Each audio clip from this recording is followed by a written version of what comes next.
सर्वांना जय भीम.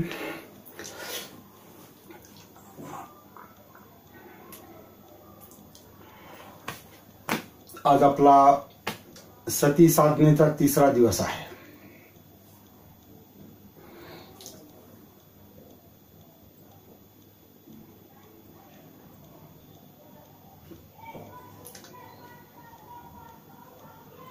मी unmute. Okay. हां okay. सर्वांना जय भीम. आज आपला सती साधनेचा म्हणजे जागृतीच्या साधनेचा तिसरा दिवस आहे.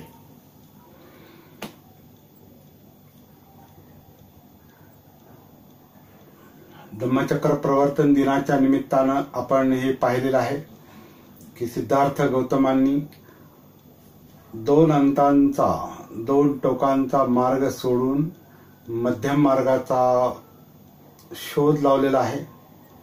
मध्यम मार्ग त्यांना सापडलेला आहे आणि त्या मध्यम मार्गाने म्हणजे सतीच्या मार्गाने, जागृतीच्या मार्गाने त्यांनी जे काही प्राप्त केलं त्याला आपण बोधिप्राप्ती म्हणतो, निब्बाण प्राप्ती म्हणतो, दुःखमुक्ती म्हणतो. आणि ही दुःखमुक्ती सिद्धार्थ गौतमांना वयाच्या 35व्या वर्षी प्राप्त झाली आणि ते बुद्ध झाले.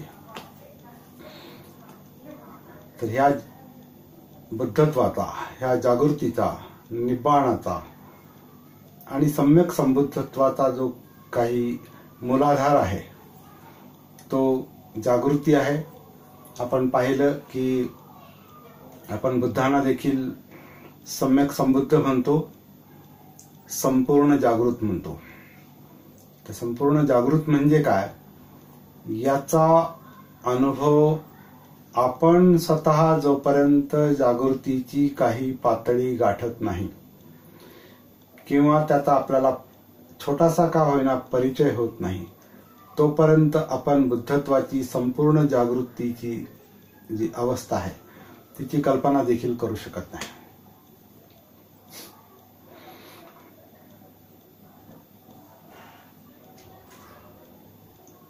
कामसुखल्लिकान योगो आणि अत्त किलमथान योगो ही जीवन जगण्याची दोन टोकं आहेत असं बुद्धांनी म्हटलेलं आहे.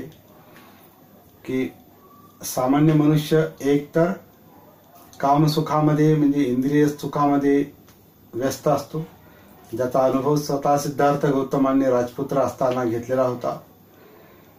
आणि तिथं त्यांना जे जीवनातलं असमाधान, दुःख, ताणतणाव जे काही त्यांना अनुभवाला आलं, ज्याला त्यांनी एका शब्दामध्ये दुःख सत्य म्हटलेलं आहे. या सत्याची जाणीव झाल्यानंतर त्यांनी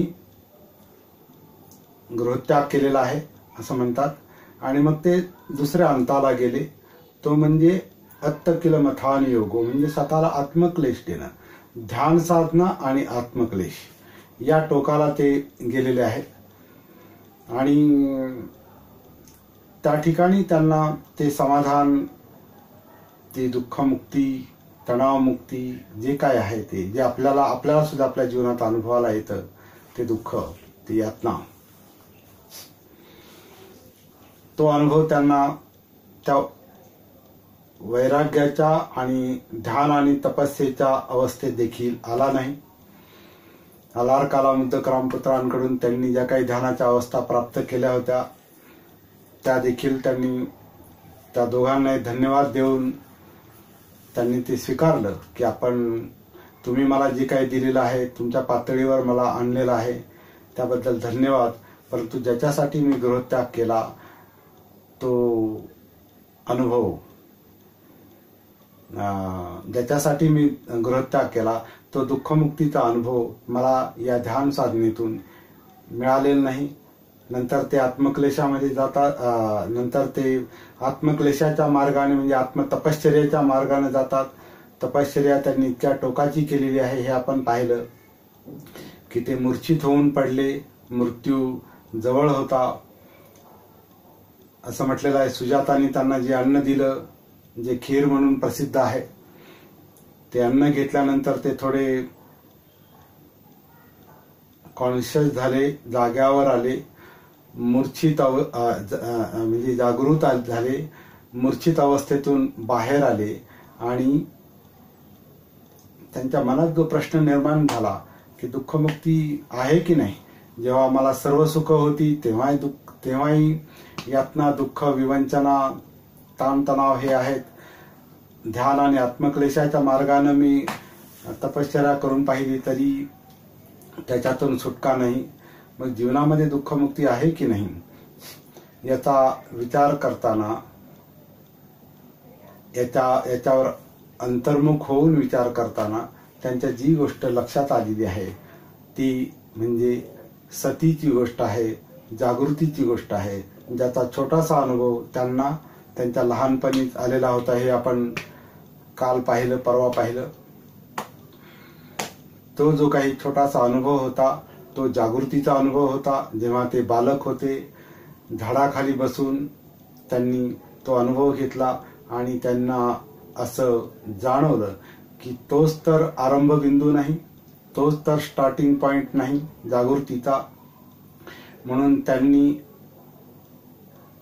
तपश्चर्येनंतर त्यांनी त्याला आजमावण्याचा प्रयत्न केला, आजमावून पाहण्याचा प्रयत्न केला आणि त्याच्या आधारे त्यांना जे काही मिळालं, जे काही संपूर्ण जागृतीची अवस्था प्राप्त झाली, संबोधीची, बोधीची अवस्था प्राप्त झाली, त्याच्यानंतर त्यांना हे पक्क माहिती झालं, लक्षात आलं, ज्ञान झालं, ज्ञान प्राप्ती झाली की दोन टोकाची जीवन जगल्यानं आत्मक्लेश आणि इंद्रिय सुख या दोन टोकाच्या जीवन जगण्याच्या पद्धतीमध्ये आपण कधीही ताणतणावातून, दुःखातून मुक्त होऊ शकत नाही. तर जीवनामध्ये जिथं दुःख आहे त्या दुःखाला भिडलं पाहिजे, त्या दुःखाला सामोरं गेलं पाहिजे, त्याचं स्वरूप समजून घेतलं पाहिजे, त्याचं कारण समजून घेतलं पाहिजे.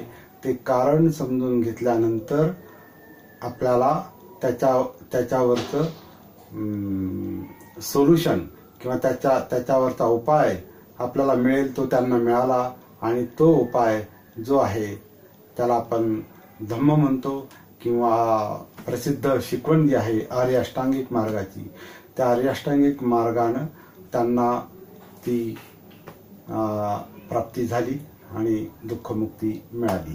ही ती पार्श्वभूमी आहे. परंतु त्यांना जी जागृतीच्या मार्गाने दुःखमुक्ती मिळेल याचा त्यांना जो बोध झालेला आहे तो मार्ग कशा प्रकारचा होता याचे अनेक उल्लेख जरी सापडत असले तरी असं म्हणजे मला तरी थोडंसं 36 वर्षाच्या 37 वर्षाच्या अनुभवातून मला असं वाटतं की काही गोष्टी निसटलेल्या आहेत. त्यांच्या नंतरच्या काय म्हणू, भिक्षूंकडून म्हणा किंवा त्यांच्या नंतर निर्माण झालेल्या या ज्या काही हिनयान, महायान, वज्रयान याच्या ज्या परंपरा आहेत आणि अनेक त्याच्या ज्या उपपरंपरा आणि संप्रदाय आहेत आणि आजही आपण जे पाहतो या 2564 वर्षानंतर आपण जे पाहतो की अजूनही लोक त्या मूळ शिकवणीचा जणू काही शोध घेत आहेत. वेगळ्या पद्धतीने प्रामाणिकपणे लोक प्रयत्न करत आहेत. परंतु हा जो सतीचा आणि जागृतीचा मुद्दा आहे हा थोडासा निसटलेला आहे की काय असं मला थोडंसं वाटतं आणि म्हणून आपण एक वेगळ्या पद्धतीने त्याच्याकडे पाहण्याचा प्रयत्न करणार आहोत. एक गोष्ट आपल्याला थोडीशी लक्षात घ्यावी लागेल की ध्यान साधना आपण ज्याला म्हणतो ती ध्यान साधना आणि सती साधना या मनाच्या दोन अवस्था आहेत, ते दोन कार्य आहेत. ध्यान साधना ही विशिष्ट ऐच्छिक विषयावर मनाचा फोकस आहे. त्याला विषय बनवून मन त्याच्या भोवती जे व्यस्त ठेवण्याचा किंवा एकाग्र करण्याचा जो प्रयत्न केला जातो त्याला आपण ध्यान साधना म्हणू शकतो. तर ऐच्छिक ध्यान साधना जशी आहे तशी अनैच्छिक देखील ध्यान साधना आहे. आपलं जे अजागृत मन आहे, अनकॉन्शियस माइंड आहे, ते जे अनेक विषय आहेत त्याच्यामध्ये मनामध्ये, त्या विषयांमध्ये ते मन गर्क राहण्याचा प्रयत्न करतं, व्यस्त राहण्याचा प्रयत्न करतं. म्हणजे जणू काय त्याच्यामध्ये ते ध्यानामध्येच गुंतण्याचा प्रयत्न करतं, त्याच्यात काहीतरी शोधण्याचा, सुख शोधण्याचा प्रयत्न करतं. इच्छा तृप्तीसाठी ते आपल्याला प्रयत्न करण्यासाठी जणू काही गतिमान करतं. तर अनकॉन्शियस किंवा अजागृत मनामध्ये देखील ध्यान चाललेलं आहे. आणि किती ध्यान चाललेलं आहे तर आपण पाहतो की आपल्या मनामध्ये शेकडो, हजारो, लाखो विचार असतात, लाखो इमोशन्स असतात. इमोशन्स कमी असतील परंतु त्या संबंधीचे विचार हे लाखो असतात. आता काही आता इंटरनेटवर एकानं सांगितलं की रोज माणसाचं मन हे 80-90 हजार विचार करतं. काही लोक म्हणतात नाही 70,000 विचार करतं, काही म्हणतात नाही लाखभर विचार करतं. अनेक विचार करतं हा मुद्दा आपण लक्षात घेऊया. तर हे अनेक विचार म्हणजे काय तर अनेक वितर्क, अनेक विषयाला धरून मन त्याच्यामध्ये व्यस्त राहण्याचा प्रयत्न करतं. त्याचं कारण काय हे आपण पाहण्याचा प्रयत्न करणार आहोत. पण तो जो दबाव आहे, तो जो त्रास आहे, त्याच्यातून बाहेर येण्यासाठी मनाला एका विशिष्ट विषयावर ध्यान करण्याचं एक प्रशिक्षण दिलं जातं. आणि त्याच्यातून हे जे अनेक विषयामध्ये मन भरकटत असतं, व्यस्त असतं, याच्यातून आपल्याला एक तात्पुरती सुटका मिळते आणि आपण त्या विषयामध्ये, आपलं मन त्या विषयामध्ये गुंतण्याचा प्रयत्न करतो आणि तात्पुरती शांती आपल्याला मिळते आणि तात्पुरती एकाग्रता मिळते, जो अनुभव सिद्धार्थ गौतमांना आलार काला मुद्दक रामपुत्राकडून मिळालेला होता. तर ध्यानातून पण तात्पुरती शांती मिळते. परंतु ज्याच्यामुळे मन विचलित होतं, ज्या हजारो लाखो विषयामध्ये मन भरकटतं, ते भरकटणं म्हणजे काय? त्याचं भान, त्याची जागृती, त्याची सती जोपर्यंत येत नाही तोपर्यंत आपण तो प्रश्न सोडवू शकत नाही. हा प्रयत्न सिद्धार्थ गौतमांनी केला आणि मग ते मनापर्यंत पोहोचले, मनोधम्मांपर्यंत पोहोचले आणि मग त्यांना त्याच्यामध्ये जो काही ज्याला त्यांनी दुःख म्हटलेलं आहे, सत्य म्हटलेलं आहे, त्या दुःख सत्याचा त्यांना एक बोध झालेला आहे की हे दुःख आहे, हे याचं कारण आहे, हे याचं निवारण होऊ शकतं, अशा पद्धतीने हे याचं निवारण होऊ शकतं किंवा हे निब्बाण आहे आणि हा निब्बाणाचा मार्ग आहे. हे सत्य त्यांना त्या ठिकाणी गवसलेलं आहे. केव्हा? जागृतीच्या आधारे मनोधम्मांपर्यंत, म्हणजे धम्मानुसतीमध्ये गेल्यानंतर त्यांना त्याचा उलगडा झाला आणि मग त्यांना बुद्धत्वाची प्राप्ती, दुःखमुक्तीची प्राप्ती, निब्बाणाची प्राप्ती मिळालेली आहे. पण तो मार्ग कसा होता? कुठून सुरुवात केली असेल त्यांनी? तर त्याचे उल्लेख देखील आपल्याला ग्रंथांमध्ये मिळतात. ती सुरुवात सर्वसाधारणपणे आनापान सतीपासून आहे. तर काल आपण पाहिलं आन आणि अपान काय आहे ते. मला एक गोष्ट या ठिकाणी अजून एक लक्षात आणून द्यायची.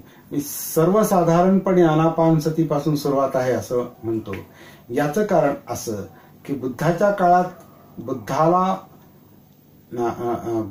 बुद्धांकडे येऊन काही समस्या घेऊन जे लोक आलेले होते त्याच्यामध्ये काही आगळे वेगळे लोक देखील होते. जसे किसा गौतमीचं उदाहरण आपण पाहिलेलं आहे, अंगुलिमालाचं पाहिलेलं आहे, पटाचाराचं पाहिलेलं आहे, सुप्रबुद्ध भंग्याचं, सुनीत भंगी किंवा सुप्रबुद्ध कोडीचं याचं ज्याला कोड झालेले होते. अशा ज्या काही विशेष घटना आहेत, असे काही जे विशिष्ट प्रश्न आहेत, विशिष्ट दुःख आहेत, उदाहरणार्थ किसा गौतमीचं दुःख, एकुलतं एक मूल मेलेलं आहे आणि बुद्ध तिला शक्यच नाही की मी तुला आता आनापानसती शिकवतो असं म्हणणं शक्यच नाही. त्यांनी किसा गौतमीला काय सांगितलेलं असेल तर ते तिच्या त्या दुःखाच्या प्रकाराला धरून किंवा दुःखाचं जे स्वरूप आहे, एकुलता एक मूल मेलं, ती असुरक्षित झाली, ग्रंथात असं म्हटलंय की ती वेडीपेशी झाली, तिचा आधार तुटला. अशा वेळेला बुद्धांनी तिला जे काही सांगितलं की मृत्यू सत्य आहे, जन्म असल्यामुळे मृत्यू हा ठरलेला आहे, हे ज्या पद्धतीने सांगितलं त्या पद्धतीमुळे ती भानावर आली, ती जागृत झाली, सतीमध्ये आली आणि तिला जीवनातलं सत्य समजलं आणि तिनं ती जी काही मुलाची डेड बॉडी आहे, मुलाची जी काही जो मृतदेह आहे हा तिनं सोडून दिलेला आहे. तर तिला आनापानसती सांगणं शक्य नव्हतं, अंगुलीमालाला आनापानसती सांगणं शक्य नव्हतं. तर अशा काही घटना आहेत का जिथं प्रश्न घेऊन बुद्धानं, तिथं समस्या पाहून बुद्धानं तिथं धम्म सांगितलेला आहे, धम्मदेशना सांगितलेले आहे आणि त्या व्यक्तीला त्याच्या त्रासातून मुक्त केलेला आहे. आणि ज्या आपण एक केसेस आपण पाहतो, ज्या काही घटना आपण ग्रंथांमध्ये पाहतो असतो, तो अशा दृष्टीने एक अभ्यास करण्याचा एक वेगळा विषय देखील आहे. परंतु सर्वसाधारणपणे जागृतीची, सतीची जी काही प्रक्रिया आहे ती आनापान सतीपासून सुरुवात होते असं आपल्याला म्हणता येईल. आणि आनापान सतीच्या आधारे मनुष्य निब्बाणापर्यंत कसा जाऊ शकतो, विमुक्तीपर्यंत कसा जाऊ शकतो याचा उल्लेख मध्यम निकायच्या 118 नंबरचं जे सुत्त आहे, ज्याला आनापान सती सुत्त म्हटलेलं आहे, त्या सुत्तामध्ये सांगितलेलं आहे आणि त्याच्या आधारे आपण पुढे जाण्याचा आता प्रयत्न करत आहोत. काल आपण पाहिलं की आन म्हणजे जेव्हा शरीर श्वास आत घेतं त्याला आन म्हटलेलं आहे, जेव्हा शरीर श्वास बाहेर सोडतं याला अपान म्हटलेलं आहे. म्हणजे श्वासाचं जे काही नैसर्गिक येणं आणि जाणं आहे त्याचं भान, त्याची जागृती, त्याची सती म्हणजे आनापान सती. याच्यामध्ये आपण अजून एक शब्द काल पाहिला जोडून, तो म्हणजे अनात्म आनापान सती. अनात्म म्हणजे काय? अनआत्म. आत्म म्हणजे मी, सेल्फ, मी हा जो मनुष्याच्या जीवनातला एक महत्वपूर्ण तृष्णेचा घटक आहे. तृष्णा दर्शवणारा जो काही सेंट्रल पॉइंट आहे मी, हा मी किंवा आपल्यातल्या इच्छाशक्ती, आपल्यातली तृष्णा ही नेहमी आपल्या जीवनाला कंट्रोल करायला पाहते, जीवनाला जखडून ठेवायला पाहते. म्हणून दुःखाचं कारण तृष्णा म्हटलंय, जखडून ठेवायला पाहते. तर हा मी काय भानगड आहे, कुठे आहे मी? आपण जर आपल्या श्वासाकडे पाहिलं, आपण आपल्या श्वासाचा अनुभव घेण्याचा प्रयत्न केला, या ठिकाणी मी काही लोकांना विनंती करेल की त्यांनी आनापान सती बद्दल बोलताना त्यांनी डोळे बंद करून त्याच्याकडे पाहू नये. तुम्ही ध्यानात जाल आणि त्या ठिकाणी तुम्ही एक तंद्रीच्या अवस्थेमध्ये जाल. आपण जागृतीचा अभ्यास करतो हे लक्षात घ्या, जागृतीविषयी जाणून घेतो. त्यामुळे डोळे उघडे ठेवून ऐकण्याचा प्रयत्न करा आणि स्वतःशी कनेक्टेड राहा, स्वतःशी कनेक्टेड राहा. तर हे जे आनापान आहे, हा जो श्वास आहे, हा आपण घेतो का, मी घेतो का, मी सोडतो का, असा प्रश्न जर आपण स्वतःला विचारला तर त्याचं काय उत्तर मिळेल? मला श्वास आत घेण्याची आणि सोडण्याची आवश्यकता नाही. श्वास हा नैसर्गिकपणे आत येतो, नैसर्गिकपणे बाहेर पडतो, त्याला आपण म्हणतो की आपली काया श्वास आत घेते, काया श्वास बाहेर सोडते, आपली काया अनापान करते, याला आपण काया अनापान सती असं म्हणू शकतो. आपली काया श्वास आत घेते आणि तुम्ही स्वतः तो अनुभव घेऊन पहा की श्वास नैसर्गिकपणे काही न करता, मीचा आधार न घेता श्वास पाहण्याचा प्रयत्न करा की श्वास आपलं शरीर कशा प्रकारे आत घेतं. आपल्या पोटातला जो काही डायफ्रॅम आहे, ज्याला आपण श्वासपटल म्हणतो, त्या श्वासपटलाची जी काही हालचाल होते, आकुंचन प्रसरण होतं आणि आपल्या छातीचं पाठीचं जे काही आकुंचन प्रसरण होतं, ही श्वास आत घेण्याची आणि बाहेर सोडण्याची एक नैसर्गिक प्रक्रिया आहे. तर म्हणून आपण आन म्हणजे शरीराचं श्वास आत घेणं, अपान म्हणजे शरीराचं श्वास बाहेर सोडणं, ही जी आन आणि अपान प्रक्रिया किंबहुना काया आन आणि काया अपानची जी काही प्रक्रिया आहे, ही या प्रक्रियेचं, या नैसर्गिक प्रक्रियेचं, या अनात्म प्रक्रियेचं भान ठेवणं, जागृती ठेवणं, सती ठेवणं, त्याला आपण अनापान सती म्हणू शकतो किंवा काया अनापान सती म्हणू शकतो. हे आपण कालपर्यंत पाहिलेलं आहे. आज आपण थोडासा पुढचा टप्पा घेणार आहोत. एक लक्षात घ्या, मी अरे बापरे, टाइम लवकर संपत आला सर.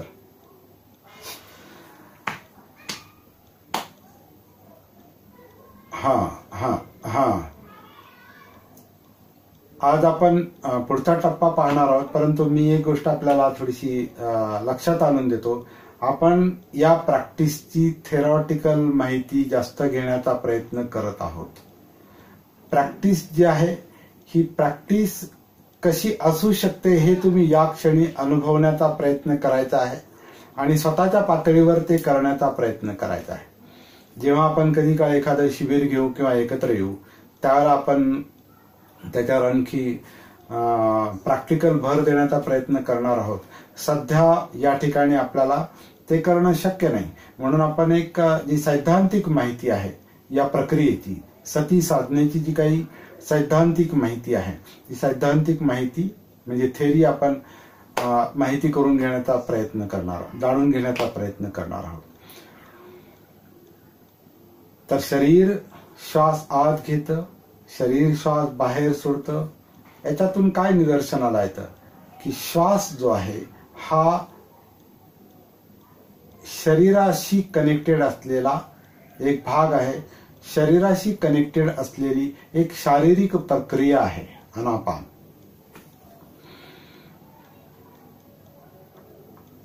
दुसऱ्या शब्दात असं म्हणता येईल की अनापानच्या आधारे आपण शरीराच्या संपर्कात जातो, कायेच्या संपर्कात जातो.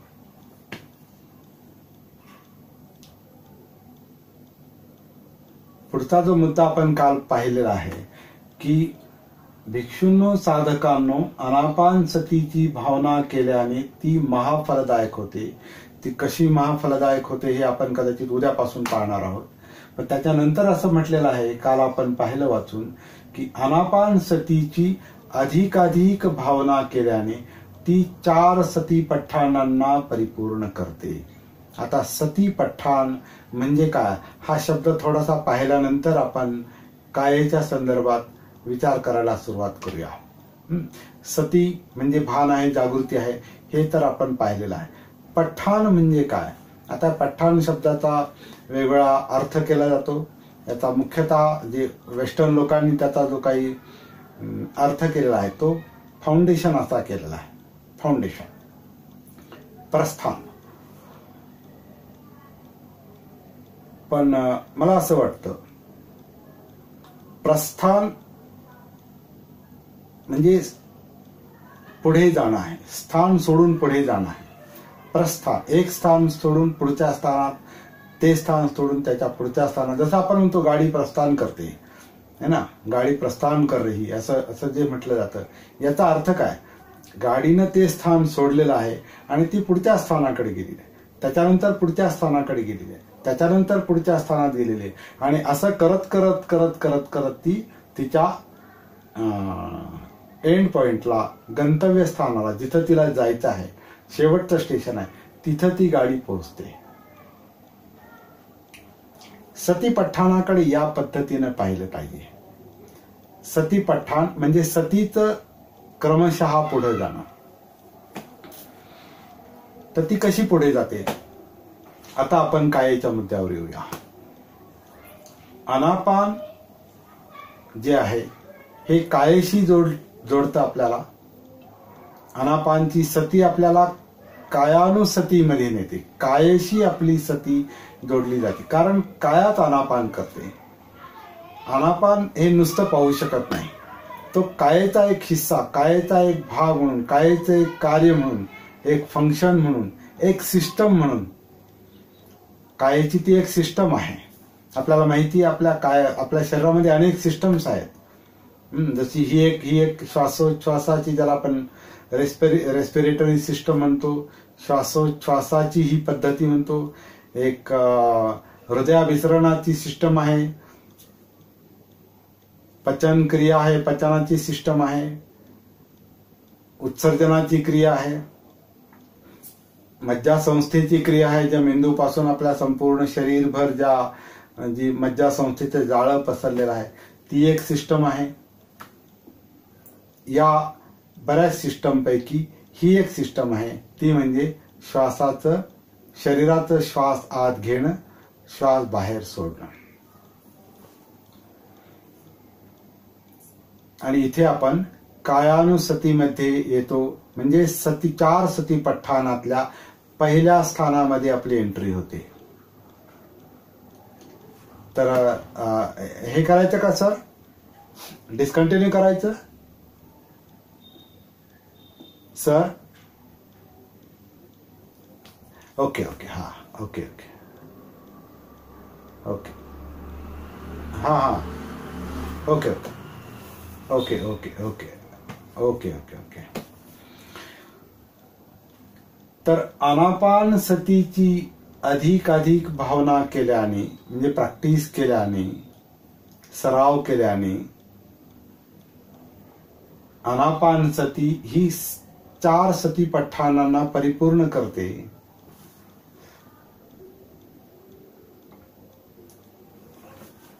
सर हे नोटीस मध्ये मध्ये येते, एक सर.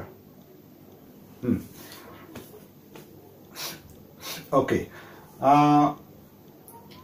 आनापान सतीची भावना, आनापान सतीची प्रॅक्टिस, किंवा आपण काया आनापान सतीची प्रॅक्टिस अधिक करता करता, त्याचं भान ठेवता ठेवता आपण कायेच्या संपर्कात येतो. म्हणजे 4 सतीपठ्ठाणातल्या पहिल्या स्थानामध्ये, पहिल्या स्टेशनमध्ये आपण जणू काय प्रवेश करतो. आता मला या ठिकाणी अजून एक गोष्ट लक्षात आणून द्यायची, की काया हे काही स्थिर स्टेशन नाही. काया ही एक गती आहे. काया ही एक गती आहे. कशी गती आहे, की याच्यामध्ये आता श्वास ही सुद्धा एक गती आहे, हृदयाभिसरण ही एक गती आहे, मज्जा संस्था ही एक गती आहे, पचनक्रिया ही एक गती आहे. अशा अनेक ज्या सिस्टम्स आहेत, या अनेक सिस्टम म्हणजे या गती आहेत. या गतीमध्ये आपली ही सती जी आहे, जागृती जी आहे, ही एकरूप होते. सुरुवातीच्या काळात श्वासाच्या प्रक्रियेशी शरीर जे अनापान करतं, त्या अनापानच्या आधारे ती गतिशील कायेशी एकरूप होत जाते ती सती. दुसरं जे स्थान आहे, दुसरं जे प्रस्थान आहे, ते फार वैशिष्ट्यपूर्ण आहे आणि ते फार महत्वाचं आहे, सगळ्यात महत्वाचं आहे, परंतु ते एक निर्णायक आहे. आपली काया जिवंत आहे, है ना. आपली काया जिवंत आहे हे तुम्ही आम्ही सर्वजण फील करतो, ती आपल्याला जाणवते. काया जिवंत आहे हे आपल्याला जाणवतं. आणि हे जे जाणवणं आहे याला वेदना असं पालीमध्ये म्हटलेलं आहे. फील होते, काया फील होते, कायातला जिवंतपणा फील होतो. आता तो जिवंतपणा म्हणजे काय हे आपण नंतर अनुभवणार आहोत प्रत्यक्ष. तर काया जी फील होते, काया जी जाणवते त्याला वेदना असं म्हटलेलं आहे. हे दुसरं स्टेशन आहे, हे दुसरं प्रस्थान आहे. तर हे वेदना म्हणजे काय? तर वेदना याला आपण मराठीमध्ये चांगला शब्द आहे जाणीवा. हिंदीमध्ये एहसास असा शब्द त्याला वापरला जातो. असं मी थोडंसं एक काही हिंदी भाषिक लोकांशी चर्चा करून मी विचारलं की याला कोणता, जाणीवेला कोणता शब्द आहे चांगला. तर एहसास, एक अनुभूती, एहसास. वेदना का एहसास होता है, वेदनांची अनुभूती होते, वेदनांची जाणीव होते. तर वेदना ही जाणीवेची गोष्ट आहे. तर कायेमध्ये जी वेदना आहे टॉप टू बॉटम,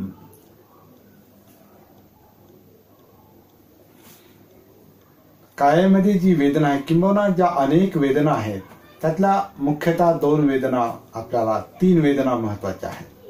3च वेदना आहेत, मुख्यतः 3च वेदना आहेत. अनेक वेदना, वेदनांची कारणं अनेक आहेत, परंतु वेदना 3च आहेत. कोणत्या 3 वेदना आहेत? मुख्यतः आपल्याला जाणवणाऱ्या, सामान्य पातळीवर जाणवणाऱ्या 2 वेदना आहेत. एक सुख वेदना, दुःख वेदना. मराठीमध्ये वेदना म्हणजे यातना आहे, पण इथं पाली वेदना म्हणजे जाणीव आहे, जाणवतं.